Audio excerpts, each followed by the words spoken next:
Under the pale winter sky, or in the burning dust of summer, the same city stands, a mass of hills, temples, and cramped houses, where the fate of countless peoples is decided in the murmur of a dark hall. At the heart of this labyrinth, where chariots roll and voices rumble, a silent force governs, the Roman Senate. There, in the shadow of columns, nearly 600 men take their place. Not crowned princes, but victors of wars, former consuls, praetors whitened by the dust of the provinces, aediles hardened by the crowds, quaestors who have managed the republic's gold. Sulla, the bloody dictator, swelled their number a few years earlier, around 81 BCE, like feeding a fire to make it burn stronger and longer. They sit, draped in purple, yet their power, seemingly advisory, in truth encompasses everything: laws, wars, finances, destinies. The people believe they are electing, but a tree has roots deeper than its leaves show. To reach this Senate, one must climb a preordained staircase: the quaestorship, the aedileship, the praetorship, the consulship. This path, the cursus honorum, Sulla has locked. Minimum ages, intervals between offices, prohibitions against any too rapid ascent. Each step bleeds gold and promises. Each step requires allies, clients, henchmen. For the Republic does not hold merely by written laws. It holds by glances exchanged in corridors, by hands reaching out at dawn. In the alleys of Rome, poor citizens flock behind a powerful patron like soldiers behind a standard. They salute him, accompany him, owe him their won trials, their bread, sometimes their life. In exchange, their voice, their presence, their crowd. In the centuriate assemblies, where consuls and praetors are decided, the rich vote before the poor, the wealthiest forming the first centuries, those that often suffice to decide. In the tribal assemblies, other magistrates are born from urns where alliances weigh heavier than virtue. Above this mass, a small number of names shine like ancient constellations: the nobiles. They accumulate consulships like trophies. They engrave their victories on marble and in memory. Only they, it is said, truly know how to govern. Only they, it is whispered, deserve to command. Between their houses stretch invisible threads: marriages, debts, promises, grudges. From these threads are born clans that embrace one day, tear each other apart the next. But this republic, believed stable as the Tiber in its stone bend, bears within it a scar still red. A few years earlier, Rome tore itself apart against itself. The soldiers of Marius and those of Sulla sowed carnage on Italian lands. Then Sulla entered the city in arms, and the peace he brought was that of a sword's blow. So one morning, lists were posted. Proscriptions. Names of men condemned not by a court, but by the icy will of one. Those who appear on it become shadows promised to death, their goods confiscated, their bodies delivered. The assassins, on the other hand, are rewarded. Houses change hands. Lands pass from one camp to another. Fortunes are made in blood. The city learns to lower its voice. Sons look at their fathers with fear. One no longer knows who will denounce, who will strike. Sulla, sated with power, one day relinquishes his absolute powers and goes to die far from the tumult. But his shadow remains. His reforms lock the city. The Senate is reinforced, swelled, sacralized. The tribunes of the plebs, once the fiery voice of the people, have their wings clipped. They are deprived of the hope of a higher career after their tribunate to make them less daring. The magistracies are strictly regulated. The game seems closed. And yet, under the docile surface, the fire smolders. The supporters of the sullen order, later named optimates, cling to their privileges, defend the Senate's supremacy, stand as a marble rampart against any popular wave. Facing them, other men, whom the moderns call populares, seek to awaken the people, to promise laws, distributions, reforms. They deny being rebels, claim to be the true defenders of liberty. Between these two poles, the Republic slowly cracks. Thousands of soldiers who followed Sulla on the battlefields have returned to Italy. They were promised land. Some received it, at the price of confiscations that expelled former owners. Many, however, remain dissatisfied. The given plots are meager, the soils ungrateful, the titles contested.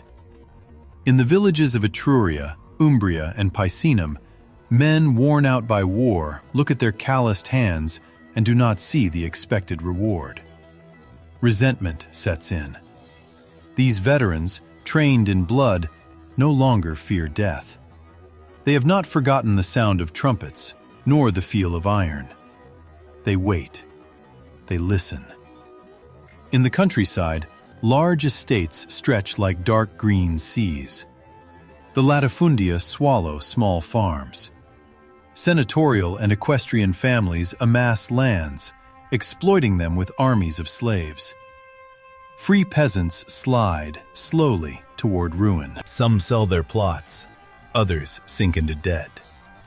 They leave for the city, hoping to find work, a patron, a piece of bread. Rome swells with this human tide. Thousands of poor people crowd into ramshackle insulae, those skinny buildings that rise toward the sky like threats. They live off grain distributions, the frumentationes, which the magistrates organize to buy peace and favor.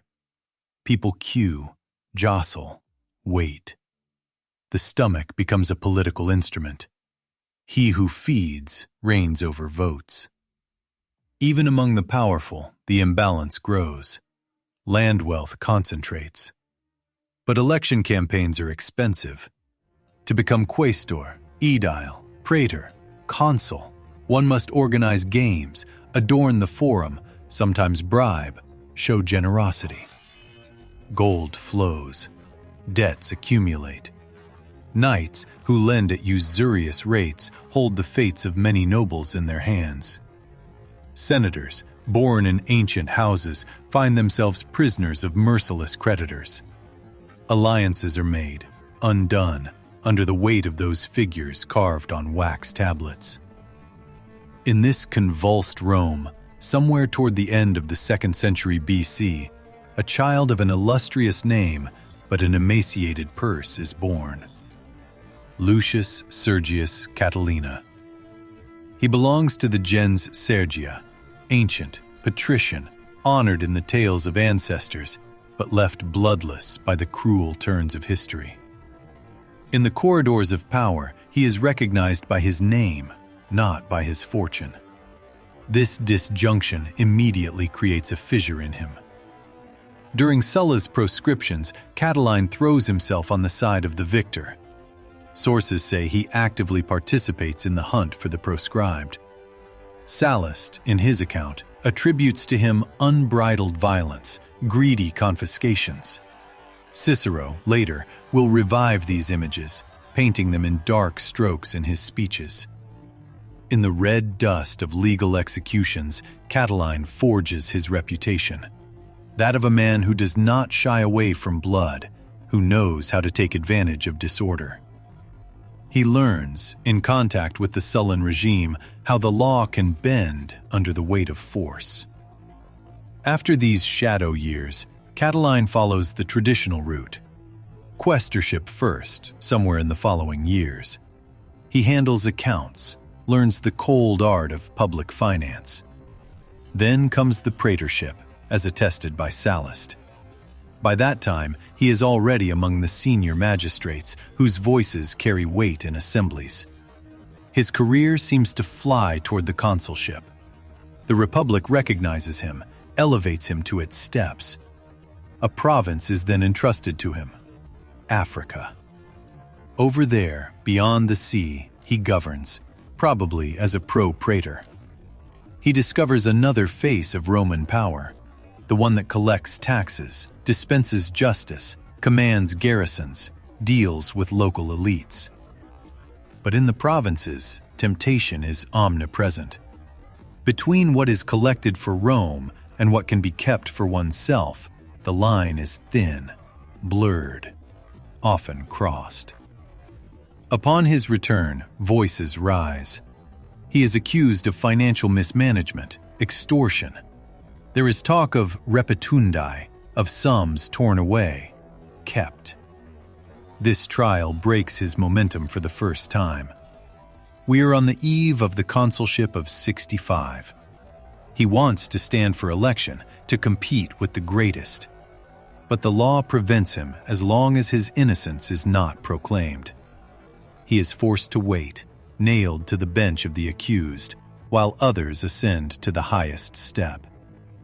He is ultimately acquitted, but the humiliation remains. He has seen his path blocked by enemies, creditors, rivals masked behind legal forms. In the same city, under the same sky, another man traces an opposite path. He is not born in a patrician house, but in a family of knights from Arpinum, far from the splendor of the Roman hills. Marcus Tullius Cicero. He does not carry a name that opens all doors. He opens his own path with his voice, with the power of his words. He ascends to Rome as one assaults. His quaestorship in Sicily in 75 puts him in touch with the complaints of provincials, crushed by some governors. He listens, records, understands the quiet resentment of those exploited in the name of the Republic. Later, becoming aedile curule in 69, he charms the crowd with measured games, reasonable spending, and gestures that show his proximity to the higher orders without forgetting the equestrian order from which he comes. In 66, he becomes praetor. His voice thunders in the courts. It is during the trial against Verres in 70 that he fully reveals himself. There, in the fight against a former governor of Sicily accused of endless plunder, Cicero becomes the sword of the law. He defends the Sicilians, the humble, against the arrogance of a high-ranking Roman. His plea resonates like thunder. Verres waives his defense.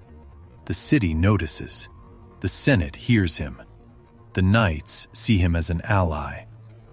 Cicero stands as a defender of the Concordia Ordinum, this fragile harmony between senators and knights that he dreams of cementing. He poses as a guardian of order, but of an expanded order, where his own merit finds a place. Thus, when consular ambitions awaken in Catiline, they meet, on the same path, the growing figure of Cicero. Catiline wants the consulship for 65. His African trial holds him back. It is a setback, but in his mind, it is another crime committed by fate. He then returns to try his luck for the year 63. The elections will be held in 64. He presents himself against an unexpected opponent, a homo novus, a new man, without consular ancestors, but carried by his oratorical fame. Alongside them stands another candidate, Gaius Antonius Hybrida, a troubled figure, indebted, compromised. The electoral campaign that opens is an invisible battle. In Rome, the days follow one another, seemingly alike, but each greeting, each handshake, each promise commits the city to a steeper slope. Catiline speaks to the indebted, the frustrated. Around him gather aristocrats gnawed by creditors, young men burnt by the desire for glory but without fortune, men who have lost much in the sullen order or who have not gained enough. He listens to their complaints, amplifies them, lets dangerous words run. Debt relief, reversal of certain privileges, redistribution. Nothing is written. Everything is suggested. Cicero, for his part, gathers those who tremble at the thought of these promises. He speaks to the Senate, to the knights, to modest bourgeois who fear confusion. He presents himself as the shield of the Republic. His tongue is his weapon. In the houses, in the forums, he spreads the image of a dangerous Catiline, ready for anything. He maintains the suspicion of latent violence behind the smiles of the impoverished patrician. The elections of '64 are held under a heavy sky. On the Campus Martius, centuries follow one another, vote, talk to each other. Rumors of corruption circulate. It is whispered that purses have exchanged hands, that promises have been sold to the highest bidders. No one is pure. All are soiled. When the verdict falls, it has the cut of a sword. Cicero and Gaius Antonius Hybrida are elected consuls for the year 63. Catiline, once again, is rejected. It is no longer just a political defeat. It is a public humiliation. An ancient patrician is defeated by a new man from Arpinum. The streets buzz with comments. Eyes turn away from Catiline, or fix on him with a mix of curiosity and fear. Sallust and Cicero speak of electoral corruption, obscure maneuvers, desperate attempts. The atmosphere thickens. Around Catiline, some rejoice at this failure. They see in it the prelude to a more radical gesture. The indebted, adventurers, desperates press around him like moths to a flame. His supporters see in him the one who will break the chains of credit, who will wipe out with a stroke the obligations written on wax. His enemies already imagine him with a sword in hand, at the head of an armed crowd. Cicero, who is going to take office on January 1st, 63, perceives these movements. He is not a soldier, but he feels, as one feels a cold wind entering through the cracks of a door, that something is being prepared. In his speeches, he begins to darken the portrait of Catiline.